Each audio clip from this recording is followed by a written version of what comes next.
ছাত্র জনতার জুলাই গণঅভ্যুত্থানের এক পর্যায়ে স্বৈরাচার মুক্ত হয় বাংলাদেশ। সরকারি চাকুরিতে কোটা পদ্ধতি বাতিলের দাবির আন্দোলনে শুরু হয়েছিল ঐতিহাসিক এই বিপ্লব। পরে 5ই আগস্ট ভারতে পালিয়ে যান স্বৈরাচার সরকারের সাবেক প্রধানমন্ত্রী শেখ হাসিনা। 17 বছর পর নতুন বাংলাদেশ পাওয়ার চেয়েও যেন সেই অনুভূতি ছিল বেশি আনন্দের, জানালেন কক্সবাজারের জুলাই যোদ্ধা ফারিহা বিনতে চৌধুরী। একটা মানুষ 17টা বছর একটা দেশকে একদম ছুঁচে খেয়ে ফেলছে। উনি যে পালাইছে এটা আমাদের কল্পনার বাইরে ছিল। হঠাৎ একদম পালাই গেছে, প্লেন নিয়ে চলে গেছে। ওই অনুভূতিটা দেখে আমরা যে দেশ স্বাধীন করছি এটার চাইতে যে উনি পালাইছে এটার খুশিটা আমাদের থেকে অনেক বেশি।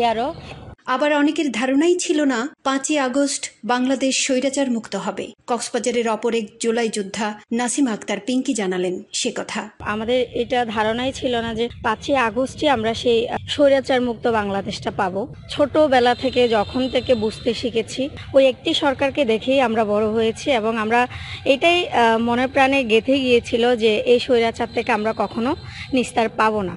কিন্তু যখন মানুষের দেয়ালে পিঠ থেকে যায় তখন মানুষ আসলে নিজের অস্তিত্বটা টিকিয়ে রাখার জন্য সর্বোচ্চ চেষ্টা করে। এদিন স্বৈরাচার সরকারের পতনের সংবাদ প্রথমে বিশ্বাস না হলেও পরে তা অপরিসীম আনন্দ আর উচ্ছ্বাসে পরিণত হয় বলে জানান পিঙ্কি। দুপুরের আগে করে যখন আমরা এই সংবাদটা পাই আমরা বিশ্বাস করতে পারছিলাম না যে আসলে আমরা পেরেছি, কিন্তু পরবর্তীতে উপলব্ধি করি না আসলে ছাত্র জনতার যে অভ্যুত্থান সেটা পেরেছে দেশ থেকে একটা স্বৈরাচারকে পতন করতে, যেটা আমাদেরকে যুগে যুগে প্রেরণা যোগাবে। যখনই এই ধরনের স্বৈরাচার মাথাচাড়া দিয়ে উঠবে বাংলাদেশের জনসাধারণ সবাই মিলে তাদের প্রতিরোধ করবে। সরকারি চাকুরিতে কোটা বিরোধী আন্দোলন ধীরে ধীরে স্বৈরাচার পতনের আন্দোলনে রূপ নেয়, যার সফল পরিণতিতে 5ই আগস্ট আমরা পাই স্বৈরাচার মুক্ত একটি দেশ। নিউজ ডেস্ক, বাংলাদেশ বেতার, কক্সবাজার।